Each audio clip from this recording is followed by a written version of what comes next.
नमस्कार, SMS news में आपका स्वागत है। आइए देखते हैं आज का खबरें थाने का।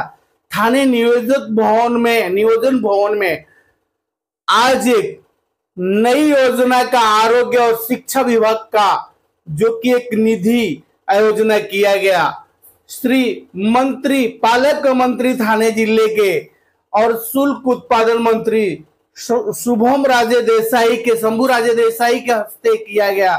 माननीय श्री नवनिर्वाचित आयोजना शिक्षा विभाग के 23, 24 और 25 के जो भी नई योजना का लागू किया गया। सार्वजनिक बांधकाम मंत्री रविंद्र जी चौहान, खासदार श्रीकांत शिंदे, श्री नरेश वस के विधान परिषद अध्यक्ष श्री निरंजन डाकरे, शिक्षा विभाग आमदार श्री महात्रे, आमदार श्री बालाजी किणीकर, श्री गीता जैन, आमदार संजय केलकर, प्रमोद पाटिल, किशन कथोरे, कुमार अल्यानी, दौलत दारोड़ा, जिला नियोजित समिति सदस्य जिला अधिकारी अशोक सिंगारे, मुख्य कार्यकारी अधिकारी रोहन घुले, जिला नियोजित कार्यकारी वैभव कुलकर्णी, थाने महानगर पालिका के सहायक जिला नियोजित भवनकार श्री संगीता पाटिल, सहायक विभाग के सभी अधिकारी, पालक मंत्री उपस्थित थे यहाँ और सभी मंत्री उपस्थित थे।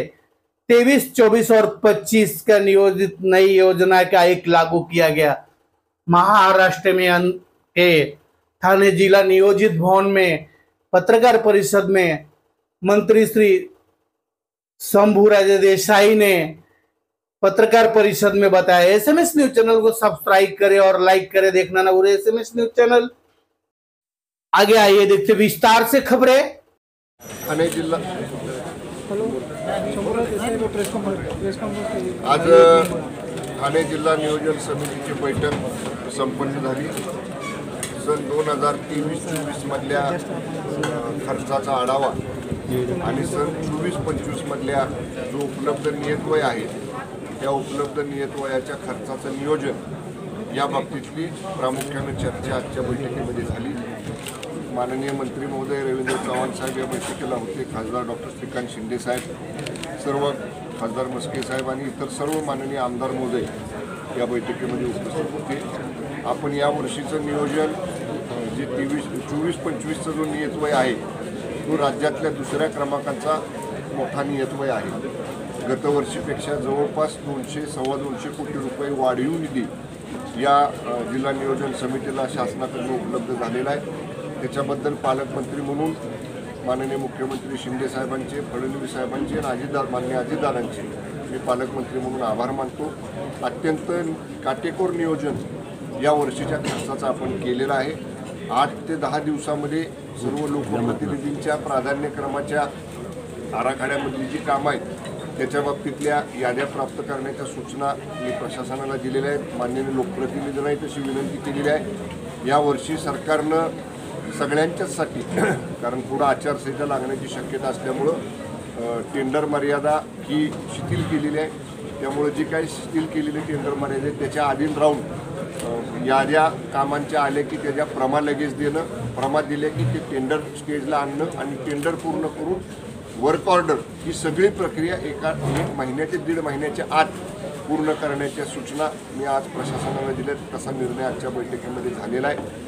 काही नाविन्यपूर्ण उपक्रम जी गेल्या वेळी मी सांगितलं होतं तसं पूर्ण आरोग्य विभागाचा निधी जिल्ह्यामध्ये जेवढा उपलब्ध आहे तेवढा आणि शिक्षण विभागाचा निधी हा आपण स्मार्ट प्राथमिक आरोग्य केंद्र आणि मॉडेल मराठी शाळा या 2 योजनांवरती शिक्षण विभागाचा आणि आरोग्य विभागाचा निधी खर्च करण्याचा सर्वानुमती आज निर्णय झाला।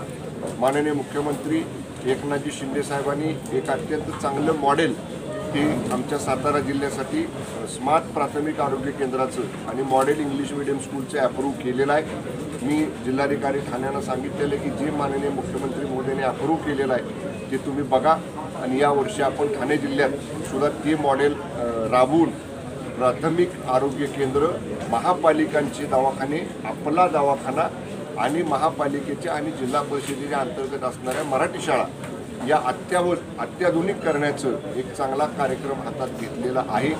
त्याचबरोबर मान्य संजय केळकर साहेबांनी काही अनाधिकृत शाळांचा विषय आजच्या बैठकीमध्ये मांडला.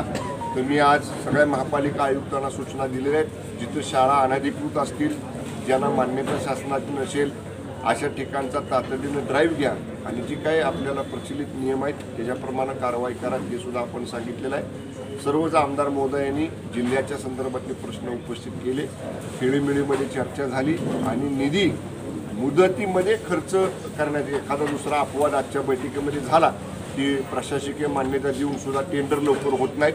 तर त्या बाबतीत सक्त आदेश सगळ्या कार्यान्वित यंत्रणांना आपण दिलेले आहेत की प्रमाद झाल्या मुदतीपूर्वी सगळी कामं या ठिकाणी आपण मंजुरीच्या टेंडर स्टेजला आणावीत आणि कुठल्याही पद्धतीनं अखर्चित निधी राहणार नाही, स्पिल ओव्हर जास्त राहणार नाही. या सगळ्या बाबतीतली दक्षता घेण्याचं आम्ही निश्चित केलेलं आहे. त्याप्रमाणे चर्चा बैठकीमध्ये झाली. बैठक खेळीमेळीमध्ये सगळ्यांची विचारविनिमय करून पार पडलेली आहे. माननीय रवींद्र चव्हाण साहेब आपल्याशी बोलतो. आपण सर्वजणांना माहीत आहे की आदरणीय महाराष्ट्र राज्याचे मुख्यमंत्री